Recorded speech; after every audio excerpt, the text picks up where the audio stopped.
Bismillahirrahmanirrahim. Assalamualaikum warahmatullahi wabarakatuh. Waalaikumsalam warahmatullahi wabarakatuh. Waalaikumsalam warahmatullahi Waalaikumsalam warahmatullahi wabarakatuh. Alhamdulillah. Wassalamualaikum warahmatullahi ala Muhammad wa ala alihi washabihi ajmain. Jangan lupa kita mulai setiap aktivitas kita sesuai dengan karakter yang sudah ada pada diri Nabi. Nah, karakter itu setiap aktivitas dimulai dengan doa dan diakhiri dengan doa. Jadi, hari berdoa silakan berdoa masing-masing sesuai dengan agama dan kepercayaannya. Ya Muslim minimal membaca basmalah. Ya, Bismillahirrahmanirrahim. Sekarang kita masuk teori manajemen ya. Dalam mata kuliah rekayasa lalu lintas membahas manajemen ya, pengaturan ekonomi. Pengaturan dalam hal ini pengaturan lalu lintas.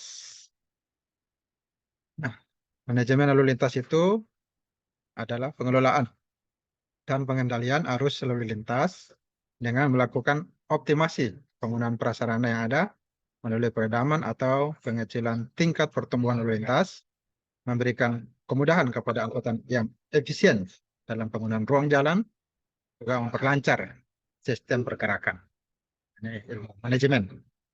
Maka manajemen lalu lintas itu merupakan salah satu tugas yang diserahkan pada penyelenggaranya itu aparat daerah tingkat 1, provinsi, untuk jalan provinsi. Dan aparat 2, ya, aparat daerah tingkat 2, ini kabupaten untuk jalan kabupaten, kota madya berdasarkan peraturan pemerintah atau PP nomor 22 tahun 90 tentang penyerahan sebagian urusan pemerintah dalam bidang lalu lintas dan angkutan jalan pada daerah tingkat 1 dan daerah tingkat 2.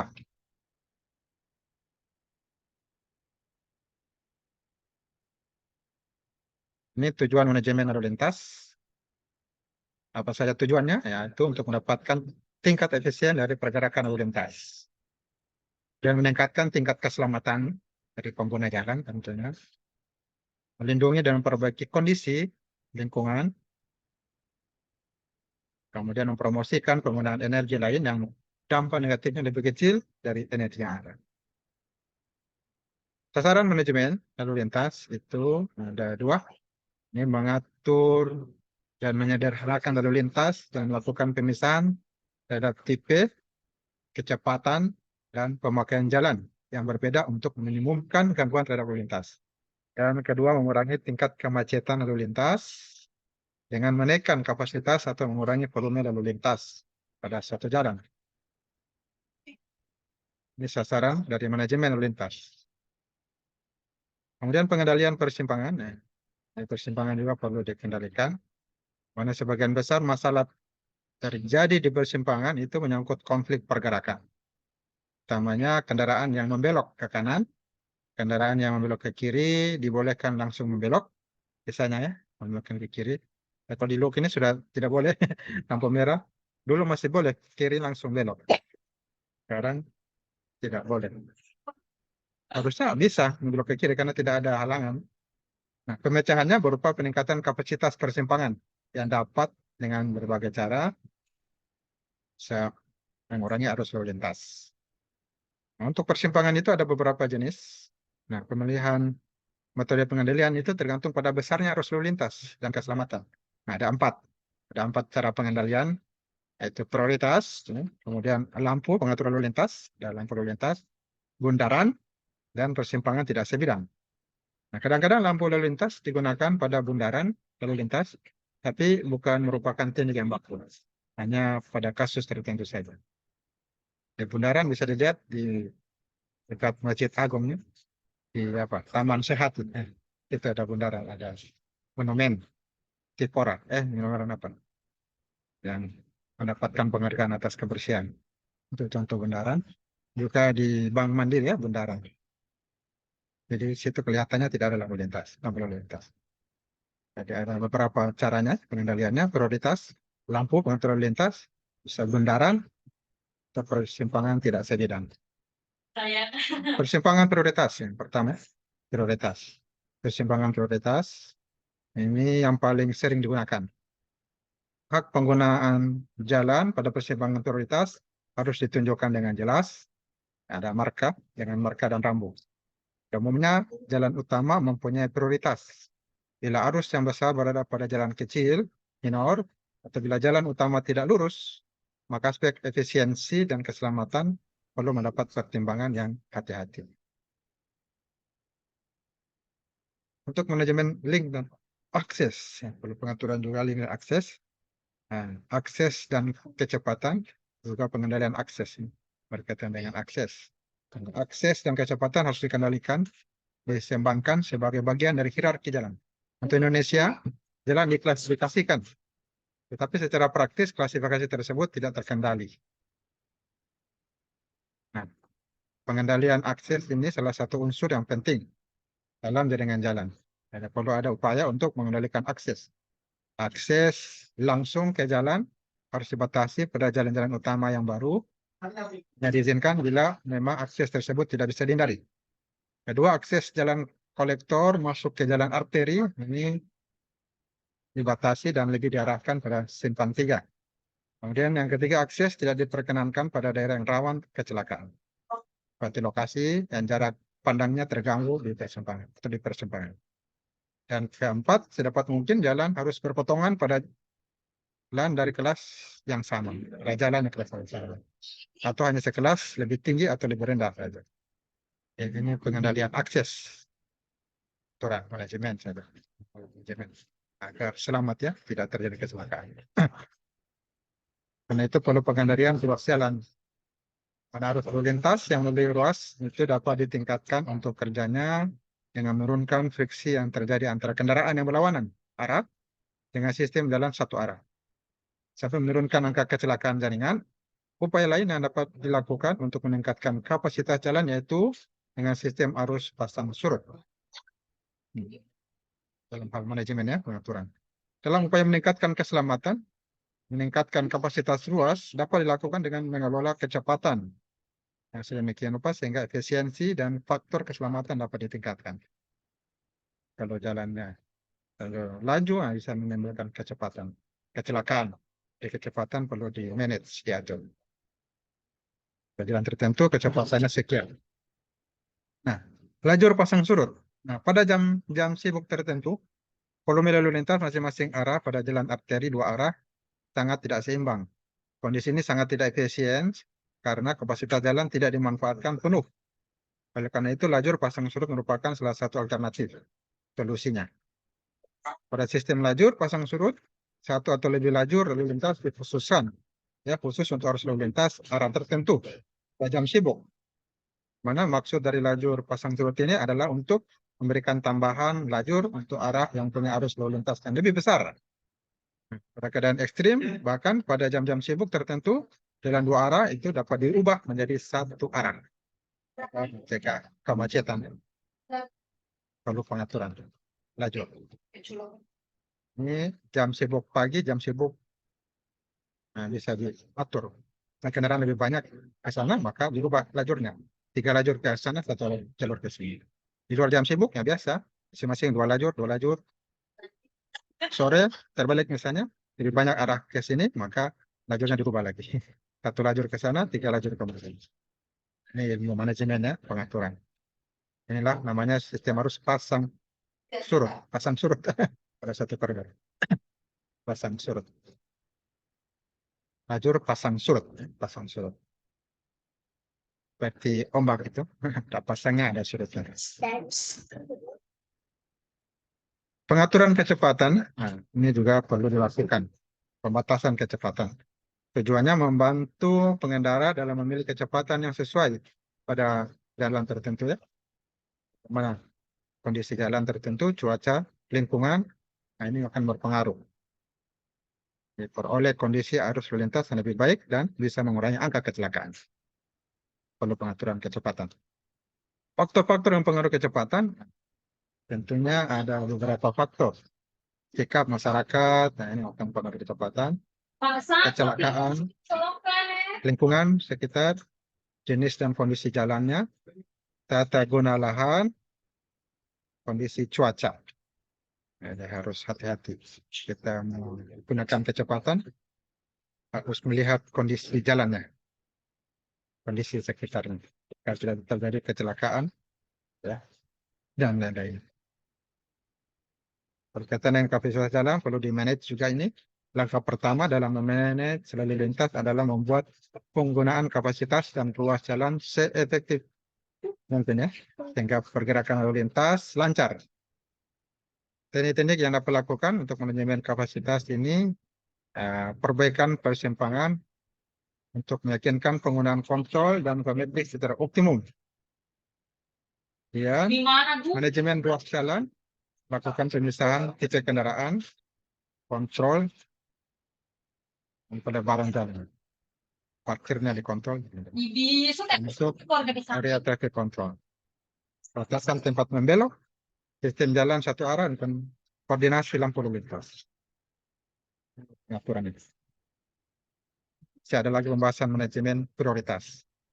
Nah, di mana beberapa pilihan bisa dilakukan dalam manajemen prioritas, terutama prioritas bagi kendaraan penumpang umum yang menggunakan angkutan massal.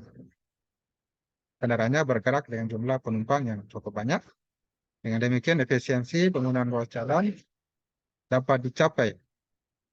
Jadi penggunaan kendaraan penumpang dengan mobil pribadi tentunya lebih menghemat penggunaan ruas jalan. Kan mobil penumpang atau bis. Mobil pribadi sama satu orang, berapa mobil? Satu orang satu mobil, 10 orang 10 mobil ya. Tentunya kapasitas ruas jalan akan bertambah banyak. Kita menggunakan bus, menggunakan PT-PT, taksi, banyak orang di dalamnya, satu bus saja, satu kendaraan yang akan meminimalkan penggunaan ruas jalan. Nah, karena itu perlu ada teknik ya yang dilakukan, misalnya jalur khusus bus, prioritas persimpangan, ada jalur bus seperti Jakarta, ada jalur khusus pesepeda. Ada juga pengaturan manajemen dalam hal permintaan, demand. Ini dalam strategi pengelolaan permintaan lalu lintas dapat dilakukan 3 langkah ini. Merubah rute kendaraan pada jaringan dengan tujuan untuk memindahkan kendaraan dari daerah macet ke daerah tidak macet. Pada dua rute, tidak macet. Merubah mode perjalanan dan angkutan pribadi ke angkutan umum pada jam sibuk. Penyediaan prioritas sebagai angkutan umum. Dan ketiga, kontrol terhadap penggunaan tata guna lahan.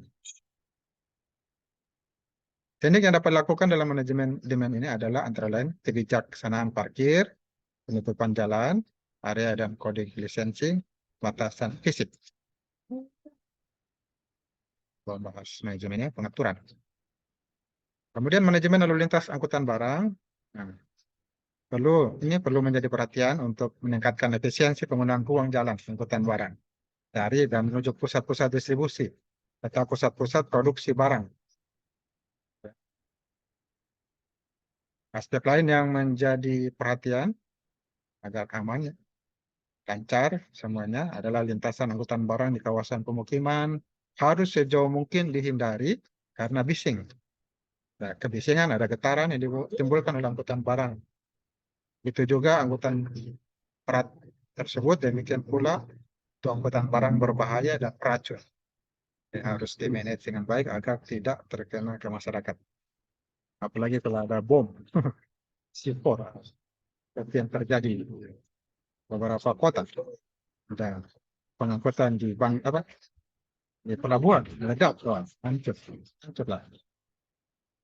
Lagi kalau bom atom, satu kali meledak hancur semua. Jadi harus ada batasan beberapa kilo hal-hal yang berbahaya didistribusikan melalui transportasi, harus di-manage sedemikian rupa sehingga tidak menghilangkan nyawa, menyebabkan kecelakaan bahkan kematian. Jalan arteri juga perlu manajemen. Nah, ini manajemen jalan arteri. Peningkatan kapasitas jaringan jalan utama ini salah satu masalah utama yang dihadapi kota-kota besar.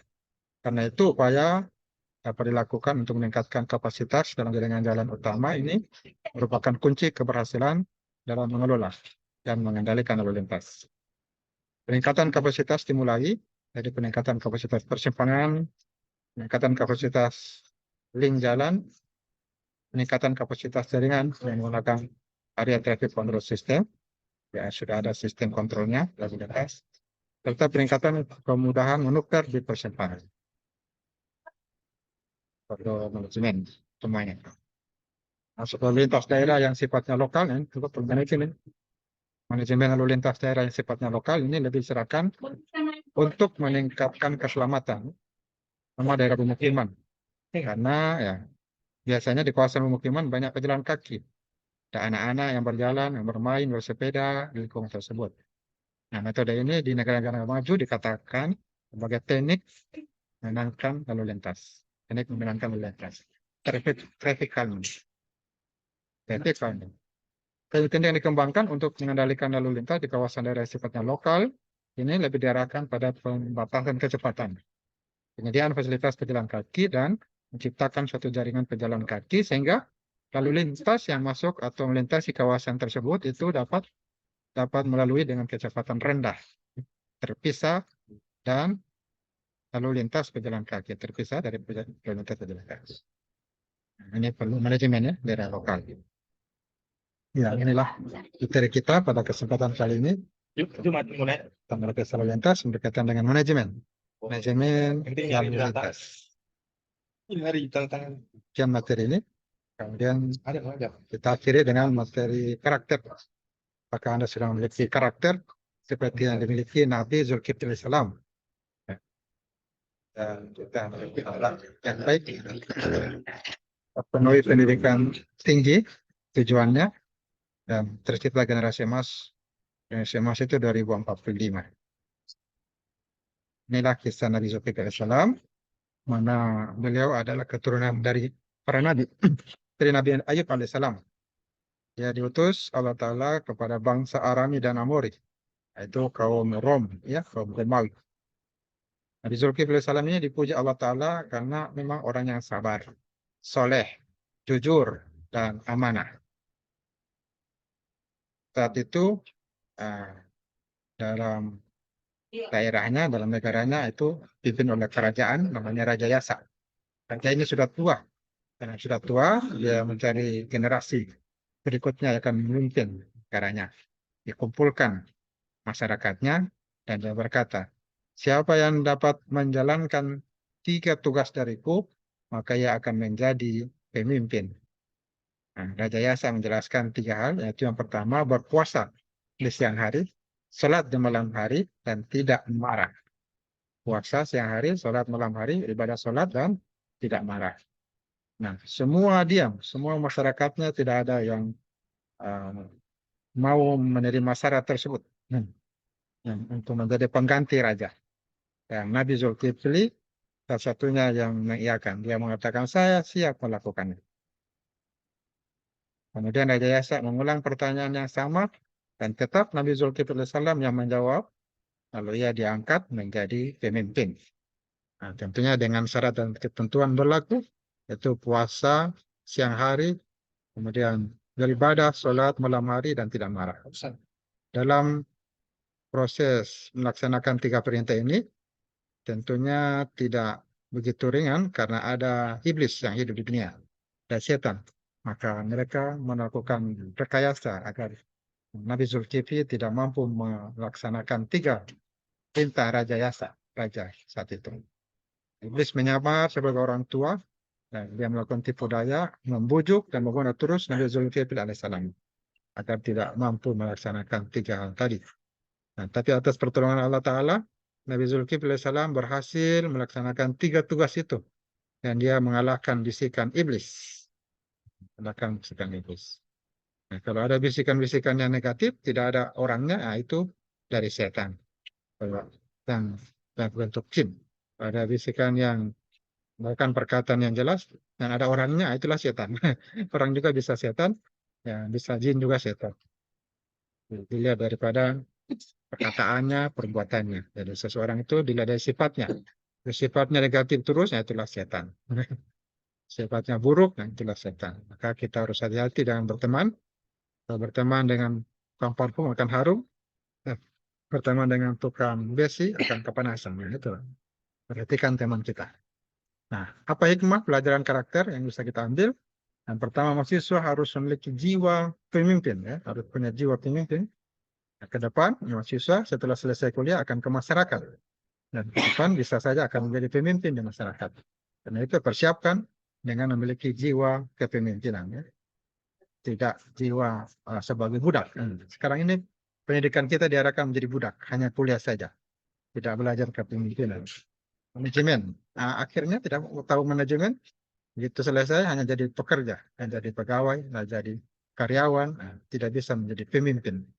Harusnya mahasiswa mempersiapkan diri agar memiliki kemampuan sebagai pemimpin, punya jiwa kepemimpinan. Yang kedua, mahasiswa menepati janji dan amanah, dapat dipercaya. Jadi tidak menjadi orang yang ingkar janji, tidak menjadi orang yang berkhianat, tapi menepati janji kalau berjanji, dan amanah kalau dipercaya amanah, tidak berkhianat. Nah, dan pemimpin yang soleh itu ada ciri-cirinya. Pemimpin yang soleh itu dia melakukan puasa. Puasa yang pertama, kedua ibadah, sholat malam hari, mereka sholat. Intinya puasa, sholat, dan tidak marah. Tidak marah pada yang baik-baik. Kalaupun marah pada yang buruk. Dengan marah pada yang buruk, maka yang buruk itu tidak jadi dikerjakan. Ada kesalahan yang dilakukan, orang mau melakukan kemaksiatan, minuman keras misalnya, kita marah, hati-hati aja di minuman keras. Jadi itu yang kita lakukan, marah itu harus pada tempatnya.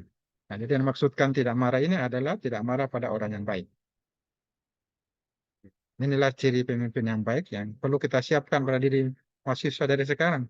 Untuk menjadi pemimpin ke depan, yaitu berpuasa, sholat, dan tidak marah. Ingat ya, puasa, sholat, dan marah. Ya, kalau mau menjadi pemimpin yang baik ke depan, yang lakukan hal ini. Puasa, sholat malam, dan tidak marah. Ya, demikian materi yang bisa saya sampaikan. Akhirnya alhamdulillah, alhamdulillahirrahmanirrahim. Assalamualaikum warahmatullahi wabarakatuh. Waalaikumsalam.